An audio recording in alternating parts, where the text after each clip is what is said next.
Bonjour Eddy. Bonjour Caroline. Vous créez des objets, des luminaires. Où est-ce que vous trouvez tous ces objets, ces objets de récupération? Alors, je travaille beaucoup avec des pièces de moto pour la bonne et simple raison, ayant exercé ce métier de mécanicien. Donc pour moi, j'ai la facilité de connaître bien ces pièces, donc pour les assembler. Donc vous allez dans les casses, c'est ça, dans non, surtout sur les puces moto. Car les casses aujourd'hui, on ne peut plus du tout accéder. Mais aujourd'hui, les casses sont interdites au public pour des raisons de sécurité. Et chaque pièce est dépolluée. Vous faites aussi les poubelles et tous les trucs comme ça pour trouver la moindre pièce qui va vous inspirer ou...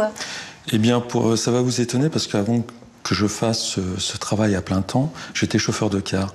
Donc je trouvais mes pièces ici et là dans les fossés, sur les bordures de route. Alors est-ce que vous accumulez plein de petites pièces comme ça et de là vous créez, ou est-ce que d'abord vous avez une idée de ce que vous allez créer suivant les pièces que vous trouvez? Enfin, comment ça se passe? En fait, le premier contact avec la pièce, elle me plaît. Je me dis ça va servir à quelque chose. Mais je ne prends pas toutes les pièces en fait.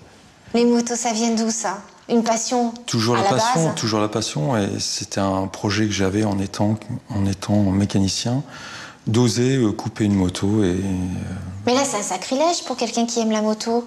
Couper une moto et lui changer d'utilisation. Je dirais un sacrilège, non. Aujourd'hui, c'est rendre la moto propre, en fait. On pourrait donner la pastille verte parce qu'elle ne pollue plus. Oui, voilà. Nous n'avons pas besoin d'assurance, pas besoin de permis. Elle est écologique, en fait. Elle est écologique, c'est une moto écologique. Donc vous la transformez en table, cette moto. Ouais. Donc vous la coupez quand même, il y a des... Oui, je la coupe, oui. Je la coupe au niveau des roues.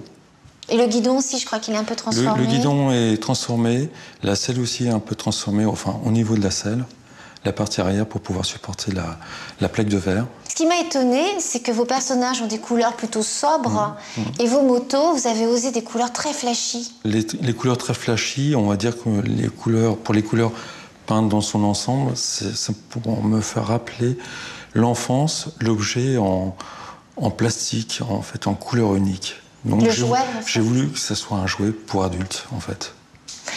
Ensuite, il y a vos tableaux. Oui. Alors là, pareil, encore de la récupération. On reste souvent dans l'univers de la moto. Oui. Quoique certains, non, pas forcément, parce qu'il y a Toy Toy.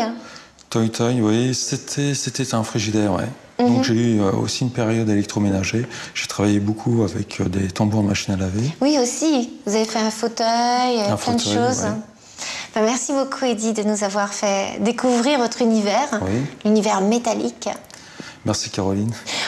On va rester dans le métal puisqu'on va retrouver la Dame de Fer. Oui.